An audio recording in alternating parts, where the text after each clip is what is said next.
Donc, on démarre. Donc, ça enregistre. Le son passe, oui, ça va. Kylian, c'est magnifique, oui, effectivement. Il y a des choses comme ça qui sont belles. Alors, avant-propos.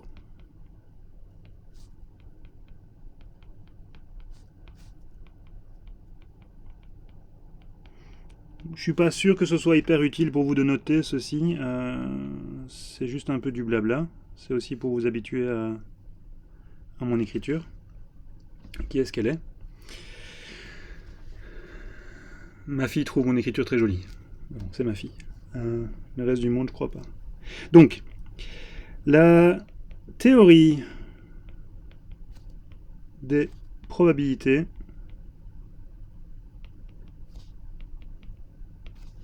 c'est quoi? Bah, j'aime bien cette phrase. Donc, c'est la mathématique.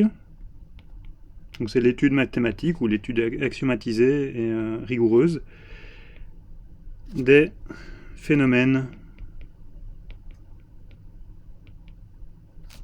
fortuits. Donc, c'est la mathématique du hasard. C'est ce qui permet d'assigner des raisonnements rigoureux à des phénomènes dont on ne peut pas prédire les résultats. L'objectif, en tout cas dans la tête de tout le monde dans un premier temps, c'est d'un calcul de probabilité.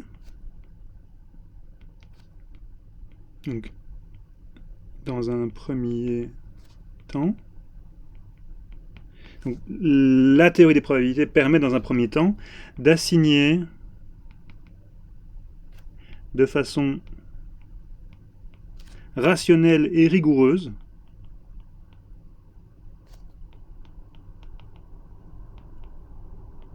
bah quoi? Ben un nombre à des événements. Donc on va dire P à des événements. Et donc on a un événement, et on dit bah, cet événement-là, il a une probabilité de P. La convention que je crois que tout le monde accepte, c'est que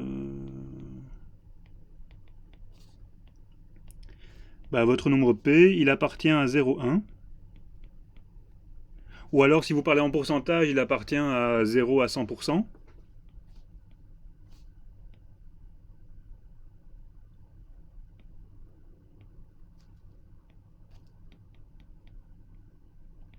Mais moi, je m'y perds avec les pourcentages, donc je vais toujours parler en termes de nombre entre 0 et 1. Donc quand j'écris ça comme ça, E avec deux barres, ça veut dire entre. J'ai pas beaucoup d'abréviations, mais celle-là, j'utilise souvent.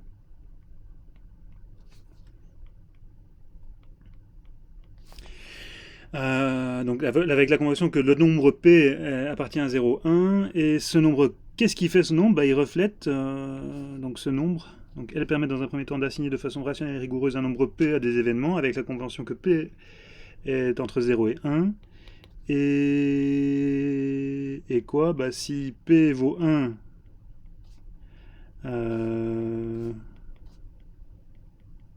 ben, je crois que vous ne serez pas surpris si je vous dis qu'une probabilité de 1 assignée à un événement, ça veut dire qu'on s'attend à ce que l'événement arrive.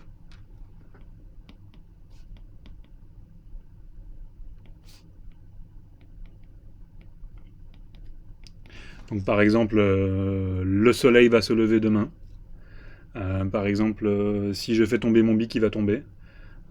Si je jette un dé, j'aurai un nombre. Si je jette un dé entre 1 et 6, j'aurai un nombre entre 1 et 6. Voilà. Tous ces événements ont des probabilités de 1. Donc voilà. P égale 0 correspond à un événement impossible. Par exemple, le ciel va devenir jaune fluo maintenant. On va tous pouvoir retourner à l'UNIF demain. Enfin voilà, je pense que ça sert à rien que je donne des exemples. Donc, elle permet dans un premier temps d'assigner de façon rigoureuse le lien des nombres avec P égale 1 correspond à un événement certain, P égale 0 correspond à un événement possible, et tous les événements ont une probabilité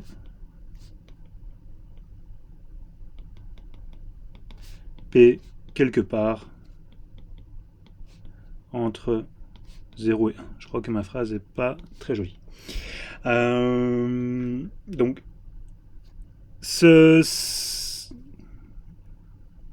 non, attendez, je vais juste refaire ma phrase un petit peu mieux.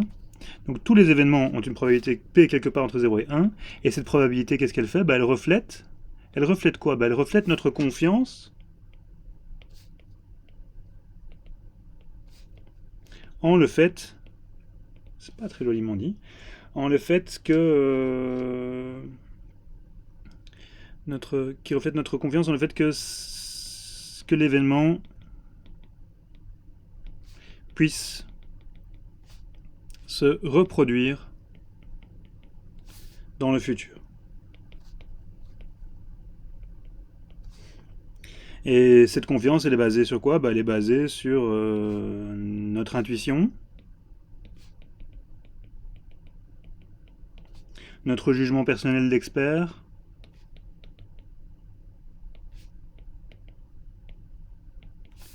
notre confiance entre l'expertise des autres,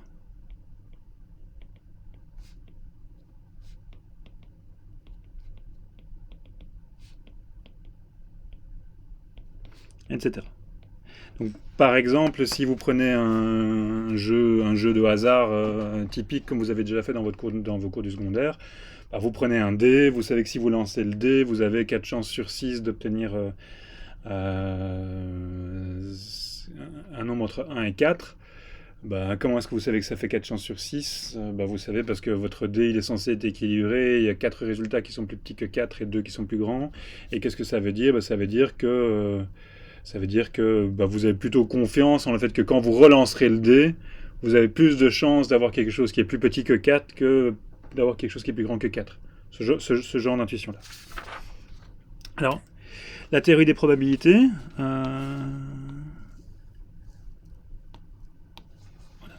C'est une science, c'est une discipline plutôt mathématique.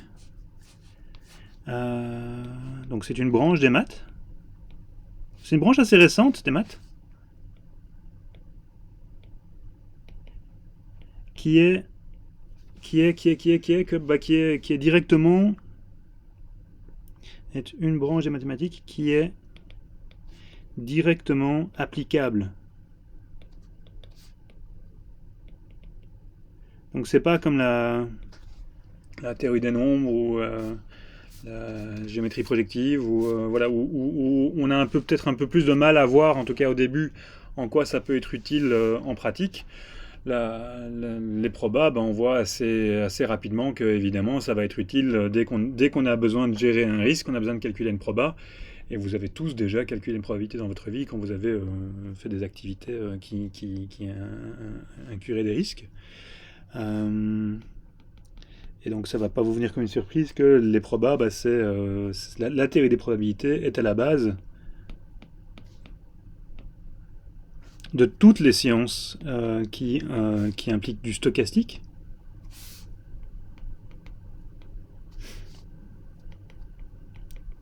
Je mets des guillemets parce que c'est des mots pas très précis. Donc stochastique, c'est-à-dire qui contiennent de l'aléatoire. Donc par exemple statistique. Tout ce qui est science des données, qui est plutôt à la mode pour l'instant. Tout ce qui est théorie des sondages. Tout ce qui est mathématiques financières. Tout ce qui est mathématiques des assurances, donc actuariat, etc. Les probas sont aussi... donc la théorie des probabilités est aussi utilisée de manière directe. Elle est aussi utilisée de façon directe Donc sans avoir besoin de faire des transformations qui la rendent applicable, on utilise de façon directe dans toutes les autres branches des sciences. Et donc ça m'arrive assez souvent d'avoir des biologistes, des médecins, des géographes qui viennent poser des questions de proba parce qu'ils ont oublié comment ça marchait. Vous savez que souvent on a besoin de savoir, tiens, j'ai autant d'issues possibles, je choisis une issue au hasard, quelles sont mes chances de voir cette issue qui va arriver. Effectivement, ce genre de calcul est récurrent en biologie, en physique, en médecine, en économie, etc. etc. Et c'est même utile, quand vous...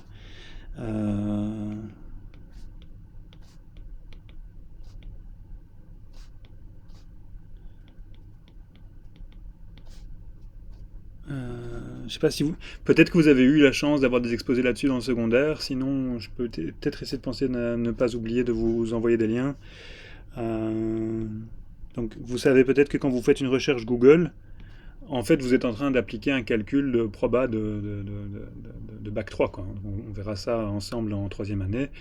L'algorithme Google est terriblement malin parce qu'à la base, c'est une bonne idée, c'est une bonne application d'un exercice de proba. Donc l'algorithme PageRank, qui est la grande invention à la base de Google, c'est une application directe de certains concepts de proba qui s'appelle la théorie des chaînes de Markov. Voilà. Donc,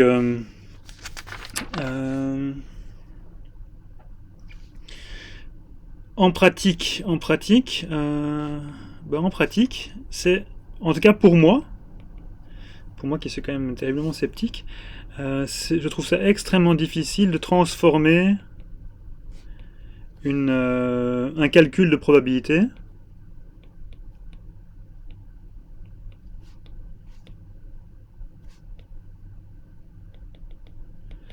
en application concrète.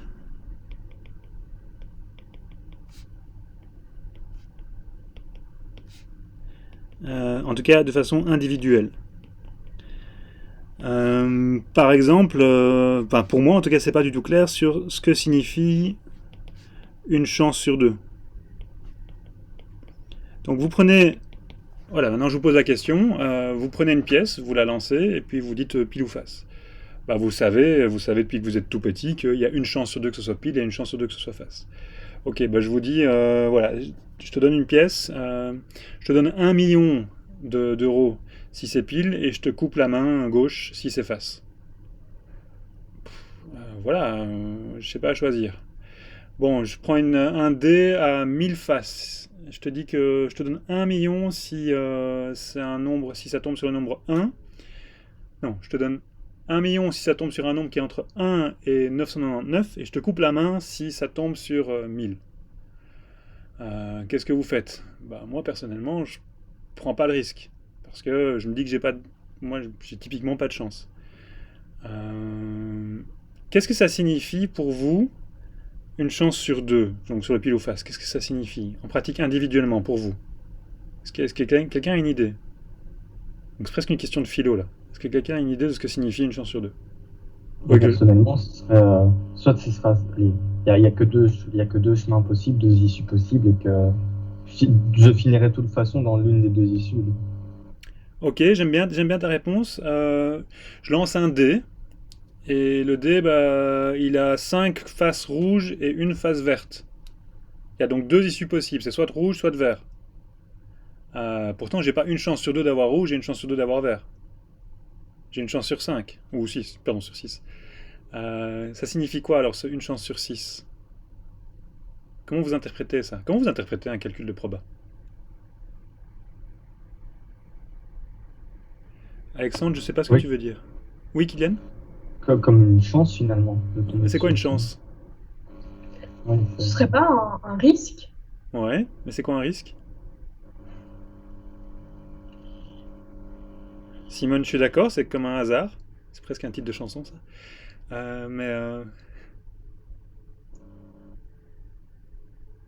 C'est des trucs que vous faites depuis longtemps, vous faites ce genre de calcul. Ouais, j'ai une chance sur deux, comme une possibilité. C'est vraiment une chanson de Lara Fabian, ça. Comme un risque, un hasard et une possibilité. J'ai découvert ce matin, dans le noir. Non, ça marche pas. Bref, ça veut dire quoi? Alors, je vais peut-être vous aider un peu. J'ai un peu oublié les chiffres, donc genre Covid, si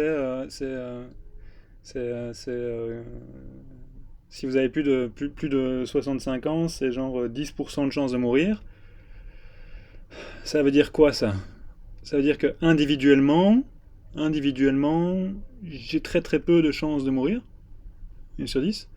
Mais collectivement, si j'ai 100 personnes de plus de 65 ans qui contractent le Covid, j'en aurai 10 qui vont mourir. Est-ce que ça vous aide un peu pour interpréter? Donc ça veut dire quoi une proba? Oui, Ahmed, j'aime bien ce que tu dis là. C'est un truc global. En tout cas, je crois que l'interprétation...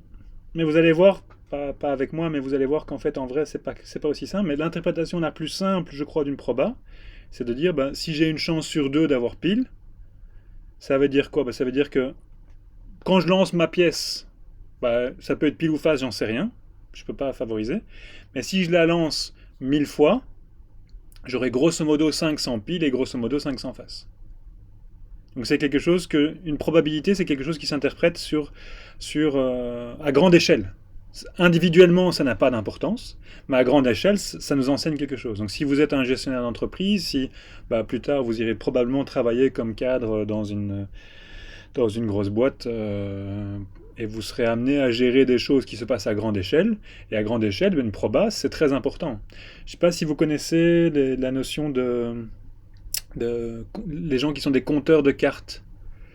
Et donc c'est des gens qui arrivent, j'admire ces gens-là. Il y a un des meilleurs, c'est une dame, c'est une chinoise, mais je crois qu'elle a un peu disparu. Elle arrivait à tricher au... C'était quoi encore? Elle arrivait à tricher au 21, donc le jeu de 21. Et donc ce qu'elle faisait, c'est qu'elle jouait très très très longtemps, donc elle venait avec plein d'argent. Elle jouait pendant très longtemps et elle apprenait à mémoriser les cartes en fonction des petites griffures qu'il y avait sur les cartes. Et avec Blackjack. Mais faut vérifier ce que je raconte, je devrais aller voir. C'est un vague souvenir. Et donc elle arrivait à mémoriser des petites griffures sur les cartes et ça lui donnait genre 1% de chance, un avantage de 1% sur le casino. Et cet avantage de 1%, comme elle pouvait jouer pendant très longtemps et qu'elle avait beaucoup de fonds, elle pouvait l'utiliser pour gagner de l'argent sur le long terme. Mais à court terme, son 1%, c'est inutile. C'est pour ça que les casinos, en général, gagnent toujours, parce qu'ils savent que peut-être qu'ils vont individuellement perdre beaucoup d'argent, mais globalement, sur le comportement de tout le monde, ils savent qu'ils vont gagner. C'est pour ça que la loterie nationale fonctionne. Ils peuvent donner régulièrement des millions, parce que globalement, la plupart des gens vont perdre. Enfin, vont dépenser de l'argent pour rien. Donc c'est plutôt des enseignements à grande échelle. Donc, que signifie une chance sur deux? Individuellement, pour moi, ça ne signifie rien.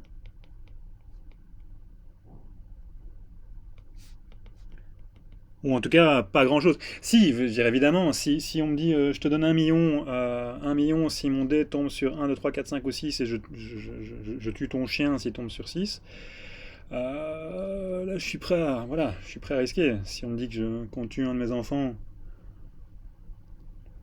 non. Non. Voilà, vous voyez l'idée. Donc, à partir de...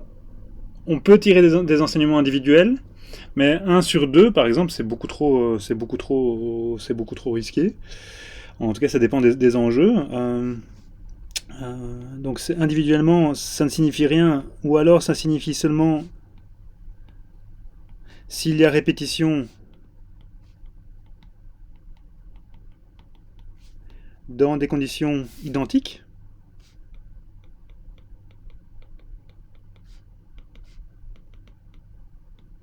Identiques et indépendantes.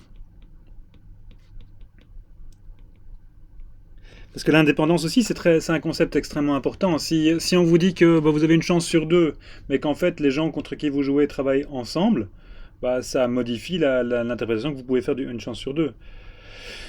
Bon, voilà, je vais pas passer 3 heures là-dessus. Collectivement, donc, ou à grande échelle,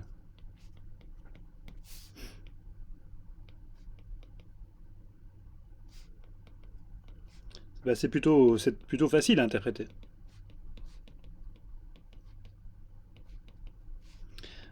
Par exemple, si vous avez 10% de chance de mortalité, si vous avez 10% de mortalité pour une maladie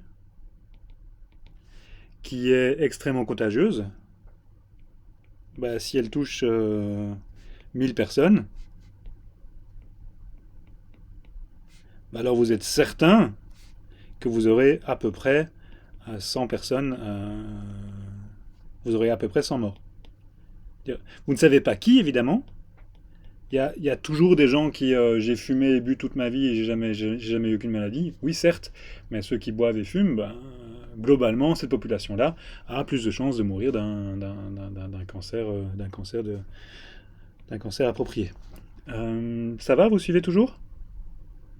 Ça vous ennuie pas trop? Vous n'êtes pas obligé de répondre, je regarde pas. Dans ce cours, nous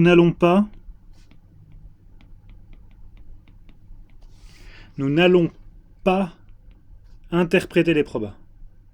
Voilà, c'est trop risqué, c'est trop compliqué. Ouais, je me sens pas compétent.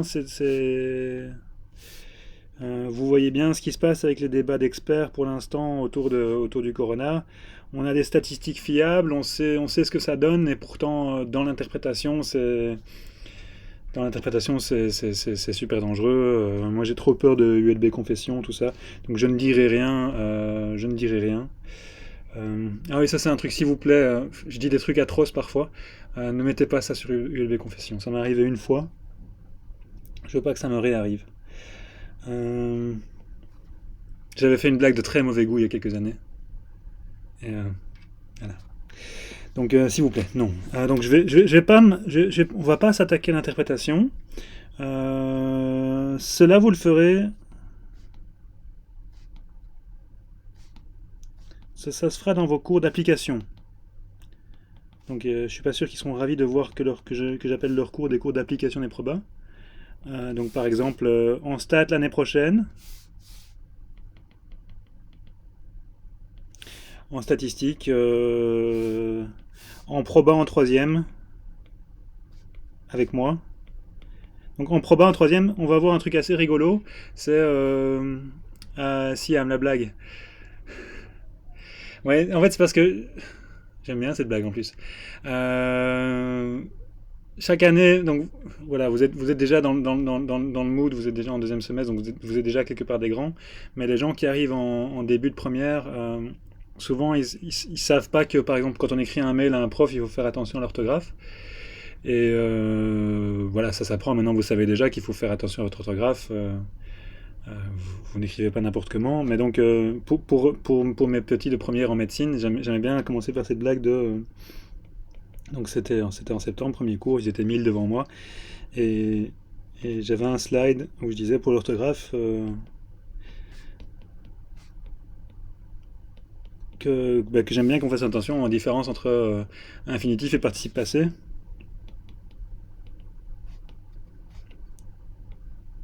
Et donc j'avais ce slide là.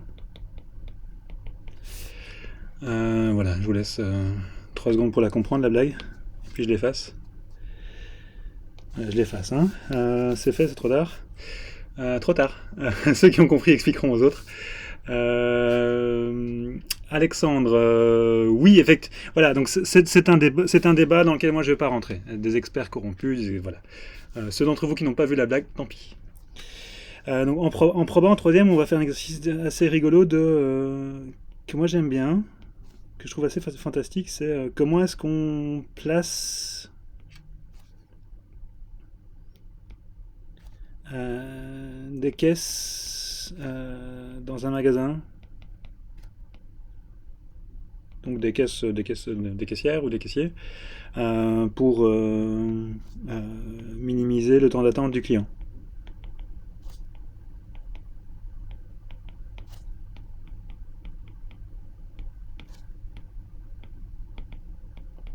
Bah ça, c'est une question qu'on arrivera à formaliser de manière assez précise et à laquelle on apportera une réponse dans un cadre très précis. Mais donc on aura une réponse à cette question-là. On peut aussi, par exemple, faire des choses, vous avez sûrement déjà vu ça, de comment est-ce qu'on peut comment est-ce qu'on peut perdre ses amis en gagnant toujours à Monopoly. C'est pas compliqué de modéliser Monopoly comme une chaîne de Markov et de savoir où placer son argent pour gagner systématiquement.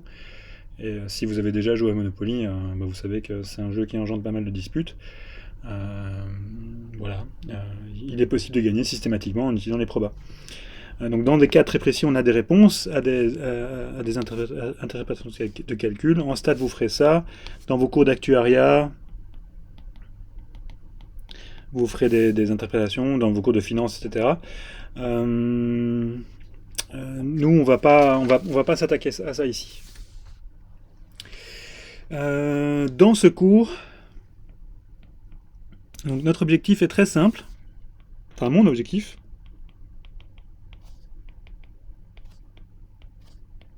C'est de donner les bases mathématiques pour l'étude de tous les phénomènes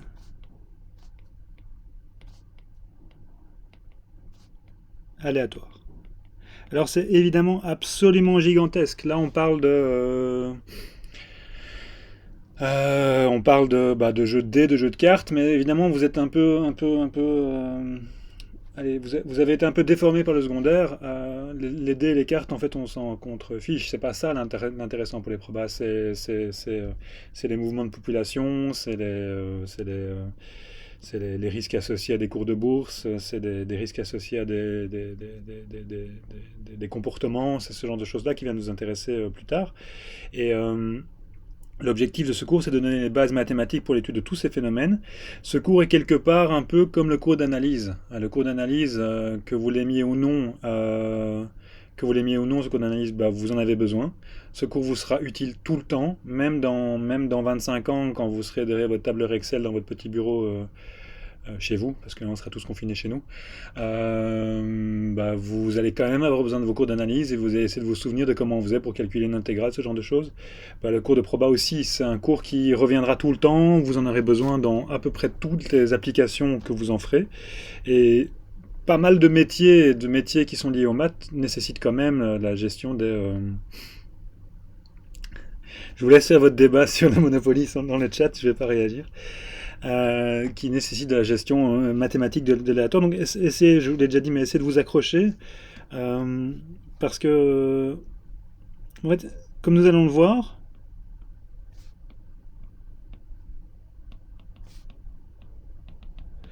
le bon langage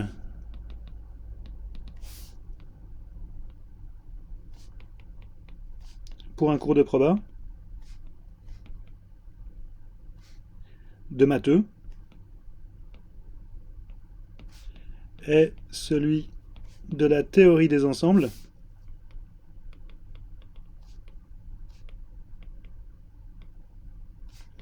et de la théorie de la mesure.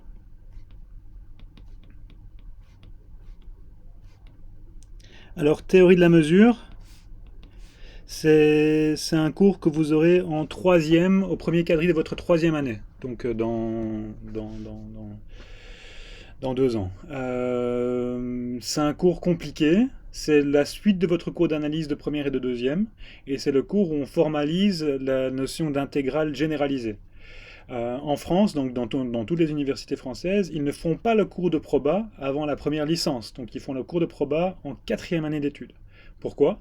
Parce que si on attend la 4e année d'études, on peut utiliser le cours de théorie de la mesure, et une fois qu'on a le cours de théorie de la mesure, bah, toutes les probas découlent comme ça prend bah, ici, je donne le cours de 3e de proba 2, aux gens qui sont 2 années au-dessus de vous, et je leur fais le rappel du cours de première année. Ce rappel du cours de première année prend 2 heures, sans blaguer. C'est 2 heures de rappel. C'est que j'arrive, grâce au langage de théorie de la mesure, j'arrive à recréer intégralement tout ce qu'on verra ensemble ici pendant 30 heures, mais de façon très très efficace. En France, ils font ça comme ça, et c'est-à-dire qu'ils commencent la proba beaucoup plus tard, ils commencent les stats beaucoup plus tard. Ici, à l'ULB, on a décidé, et pas que à l'ULB, c'est-à-dire dans toutes les universités francophones, on a décidé de faire ça différemment, c'est-à-dire on a décidé de vous faire un cours de proba dès la première. Ça implique quoi? Ça implique qu'il y a un petit souci de construction. Parce que la théorie de la mesure, c'est trop compliqué pour vous à ce stade-ci. En fait, c'est pas trop compliqué, c'est trop abstrait. Pour vous, en première. Et donc, il y a pas mal de moments pendant le cours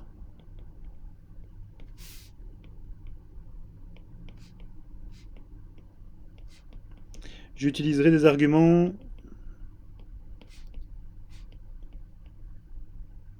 d'autorité, on va dire, où je dirais, ça on accepte. Voici un résultat, on l'accepte tel quel, parce que vous n'avez pas les outils pour le comprendre, et à partir de celui-là, on va pouvoir construire d'autres choses. Et je vais aussi utiliser des arguments qui vont vous sembler fort alambiqués.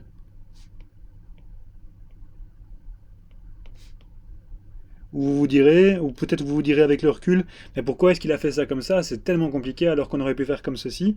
L'idée, c'est que j'essaye de faire un cours qui soit self-contained, qui soit où tout est dedans. Il y a certains trucs que je ne peux pas faire, donc cela je vous dirai, c'est comme ça. Il y a d'autres trucs où je vais prendre des chemins vraiment compliqués pour les aborder, pour que ça n'utilise que des outils que vous connaissez. Mais parfois, ça sera un peu tordu et vous aurez l'impression que je coupe les cheveux en 2, 4, 8, etc. J'ai essayé de faire en sorte que ça fonctionne quand même. Disons, je vais vous demander de me faire confiance. Et surtout, n'hésitez pas à être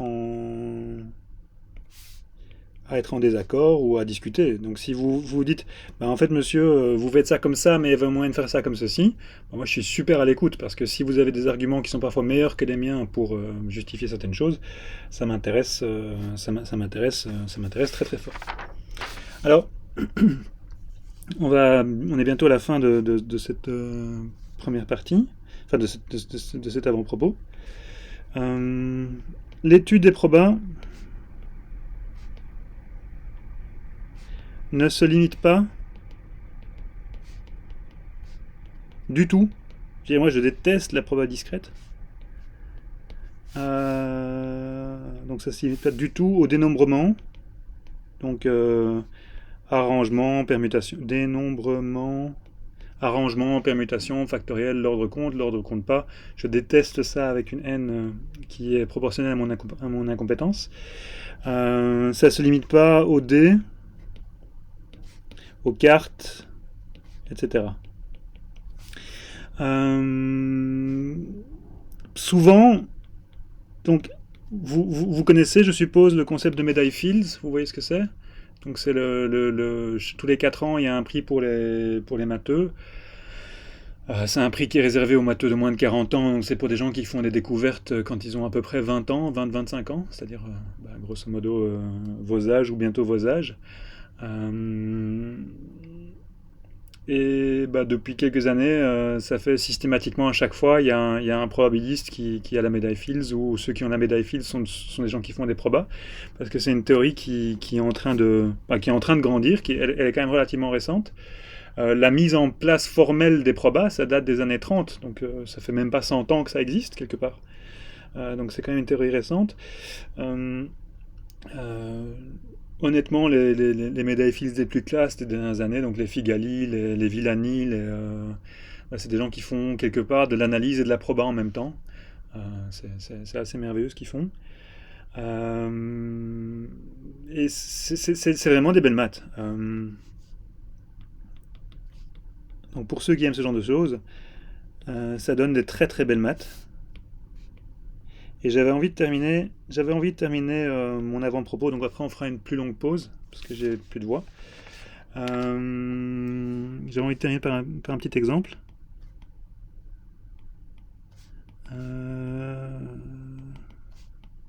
Avec les probas, on peut dessiner des fougères. Alors, vous voyez les rapports entre les probas et les fougères. Donc, je vais vous demander d'être un peu attentif. Donc, on va créer une petite expérience. Après, pour bien apprécier les probas, il faut apprécier les ordinateurs. Donc, il faut aimer coder.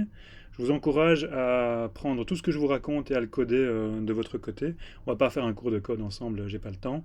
Et donc, je vous encourage à apprendre. Moi, je connais pas Python, je suis trop vieux. J'ai passé l'âge d'apprendre Python. Moi, j'utilise R. J'utilise énormément Mathematica. Vous avez droit à Mathematica avec l'ULB. Vous avez une chance folle. Donc, allez télécharger Mathematica. Si ça vous intéresse, vous m'envoyez un petit message. Je vous donnerai les liens pour télécharger Mathematica. Il y a aussi MATLAB. Voilà, donc apprenez à utiliser les ordinateurs pour faire les choses. Moi, je vais faire ça à la main, donc ça va être parfaitement ridicule parce qu'à la main, ça marche pas. Donc, imaginez qu'on prenne 3 points que je vais appeler A, B et C. Jusque-là, ça va. Je prends un point au hasard. Enfin, non, pas au hasard. Justement pas. Je prends un point que je pose de manière arbitraire ici. Ici. Donc, le choix du positionnement de mon point n'a aucune importance. C'est complètement... Donc, Simone... tu m'envoies un mail après parce que là je vais oublier, ça va? Je vous enverrai le lien après. Donc je choisis mon point de manière arbitraire. Le positionnement du A, B, C est totalement arbitraire aussi. Ça n'a aucune importance. Je les ai mis de manière symétrique pour que ce soit plus joli. Et maintenant je prends un dé, disons un dé à 6 faces. Donc je vais avoir je vais avoir 2 faces rouges, 2 faces oranges et 2 faces vertes. Je lance mon dé et donc il a une chance sur 3 de tomber sur A, une chance sur 3 de tomber sur B, une chance sur 3 de tomber sur C. Jusqu'à là, ça va. Et imaginons que premier lancer tombe sur A. Alors je regarde la distance qu'il y a entre A et mon point mauve, ici, et je me place sur un segment de droite qui va d'ici à ici, pile au milieu. Et je dessine le point qui correspond. Voilà, donc mon point il va aller ici. Oups, pardon, mauvaise couleur. Mon point il va ici. Et je garde trace de ce point. Ensuite, je relance mon dé. Imaginons que mon dé, maintenant, il me fasse... Bon, je vais arrêter de... Voilà. Je vais le dire oralement, ça sera plus simple. Donc, premier tour, il me fait A. Deuxième tour, mon dé, il me fait C. Donc, il me rend le nombre C, une chance sur 3. Je prends le point qui est ici. Je regarde à mi-chemin et je dessine mon point. Ensuite, il me refait C. S'il me refait C, il me refait C. Je prends le point qui est à mi-chemin entre les deux et je dessine. Ensuite, il me fait B. Je crois que vous avez compris le principe. Il me refait B, je redessine mon point. Il me refait B, je redessine mon point. Il me fait A, je dessine mon point. Enfin, voilà. Vous voyez l'idée? Donc, à la main, ça va être absolument ridicule de faire ça à la main, mais ça va donner des taches sur une feuille. Alors, en vrai, ça va donner quoi? Elle est où ma vidéo? Elle est ici. Donc là, normalement, vous voyez une page YouTube. C'est juste? Ok. Donc là, ici, c'est une vidéo. Si vous ne connaissez pas cette chaîne YouTube, je vous conseille d'aller la voir. C'est en anglais, mais c'est pas grave. Ça s'appelle Numberphile. C'est pas du tout confidentiel. Hein. Il y a des millions de vues, il y a des millions d'abonnés. Et donc, dans la vidéo, ici, le gars, il parle de ça. Et il dit, voilà, je place mes 3 points. Donc, si je défile, vous voyez ce qui se passe. Il le fait un petit peu à la main, d'abord. Voilà, donc lui, il lance véritablement un dé. Je vais me mettre au point... Où est-ce que c'est? Voilà, je vais laisser courir un peu. I've jumped a long way this time. 1 back towards A, so getting there. And I'm going to just keep doing this. So you've got the idea, I think, now. From the previous dot, we go towards one of these. 2, 5. J'avance. Hein. Quick enough that I wouldn't get. Donc, là, il raconte quoi? Il raconte qu'il fait l'expérience à la main avec un dé, et qu'il en a marre parce he's bored, il s'ennuie. Et donc, il va le faire avec un ordinateur. Donc, dans un ordinateur, qu'est-ce qu'on fait? On dit à un logiciel, voici 3 points, voici un point de départ. Tu choisis au hasard un des 3 sommets. Comment est-ce qu'un ordinateur peut choisir au hasard? Ça, c'est une autre question. On n'a pas le temps de l'aborder maintenant, mais c'est une question fascinante de comment est-ce qu'on peut faire en sorte qu'un ordinateur choisisse des choses au hasard. La réponse est qu'on ne peut pas, mais qu'on peut faire semblant, et que l'ordinateur fait très bien semblant de faire du hasard, mais c'est une autre question, on ne va pas en parler. Et donc il dit à son ordinateur, vas-y, fais ça, et l'ordinateur le fait. Je vais laisser courir la vidéo. Donc là, vous voyez, après, je sais pas moi, 500 itérations, ce qui se passe, ça ressemble à rien, on est d'accord? Maintenant, je laisse courir. Go a little bit faster, and you begin to see something Et vous voyez similar to the quelque structure chose. I had. The outlines get defined quite well, but I'm just going to speed up a little. Donc là, vous voyez des choses qui se passent, et vous voyez apparaître quoi? Vous voyez apparaître un dessin qui ressemble un peu à un dessin fractal. Donc c'est totalement au hasard, il n'y a pas de... Quelle que soit la position des 3 points, quelle que soit la position du point que vous avez pris au départ, ce hasard va systématiquement générer cette forme ici, qu'on appelle un triangle de Sierpinski, si je me souviens bien. Et vous reconnaissez assez bien, je crois. Donc on voit le triangle ici, et puis on voit le triangle inversé ici, au point du milieu, puis on voit le triangle réinversé, et on voit le triangle réinversé. Et donc c'est une forme qui est ce qu'on appelle une forme fractale. C'est-à-dire que quel que soit l'endroit que vous allez prendre, quand vous allez zoomer dans ce triangle, vous aurez encore la même forme. C'est une forme autosimilaire quelque part. Et donc vous avez un processus aléatoire qui donne naissance à une forme... il y a une sorte d'attracteur dans cet aléatoire qui donne naissance systématiquement toujours à la même forme. Suivez jusqu'ici. Alors pourquoi ça fait ça, c'est une question très compliquée. Hein. Pourquoi ça marche, c'est pas simple à voir. Et donc voilà, ici il vous dit que ça s'appelle le triangle de Sierpinski. Googlez Wikipédia, ça c'est absolument fascinant. Alors ça va, tout le monde suit? Ok. Alors après, vous dire, qu'est-ce qui se passe si au lieu de prendre 3 points, je prends 4 points, 5 points, 6 points? Ahmed, tu avais une question? Juste au fait, il y a un truc que je n'arrive pas à visualiser avec ceci. C'est juste avant, lorsque vous étiez en train de faire ça à la main, enfin, ça allait, on va dire, juste sous forme de ligne. Enfin, ça faisait, on va dire, un triangle. Et je comprends pas, au fait, pourquoi on peut avoir des points encore, mais plus au centre, au fait. J'ai pas compris. Enfin, lorsque vous avez fait le dessin, en fait, il y avait les 3 points, et à chaque fois, vous étiez là en train de vous approcher du point mauve que vous avez mis au début. Ah oui. Du coup, moi, je me dis, ça doit faire juste un seul triangle, et au Ok. fait, je comprends pas pourquoi il y a encore d'autres triangles. Bonne question. Est-ce que vous voyez ma souris ici? Oui. Ok. Imagine que tu es ici, et puis tout d'un coup, tu pioches ce point qui est là. Alors du coup, tu vas aller à la moitié du chemin entre là et là, donc tu vas aller ici. Ça va? Ok, je vois maintenant. Et donc, ce qui est fascinant, c'est que de temps en temps, oui, vous allez... Oups, pardon. De temps en temps, oui, vous allez tomber là-dedans. Il pourrait y avoir 1 ou 2 points. Mais globalement, en pourcentage, il y aura 0% des points qui seront dans ces triangles-là, et 100% des points sont dans cette forme ici. Alors, qu'est-ce qui se passe si au lieu de prendre un triangle comme point de départ, on prend un carré? Enfin, ici, il prend plutôt des hexagones. Bah, ça donne la forme qui est ici, très jolie aussi. Et systématiquement, ça donnera la même chose. C'est assez merveilleux. Enfin, moi, je trouve ça merveilleux, personnellement. Avec des carrés, ça donne ceci. Alors, vous allez dire, mais où est le rapport avec le dessin de Fougère? Eh ben, ici, il explique. Donc ça, c'est si vous ennuyez, peut-être que vous ennuyez, c'est un bon exemple. En fait, je vous avoue que je ne sais pas très bien comment on fait.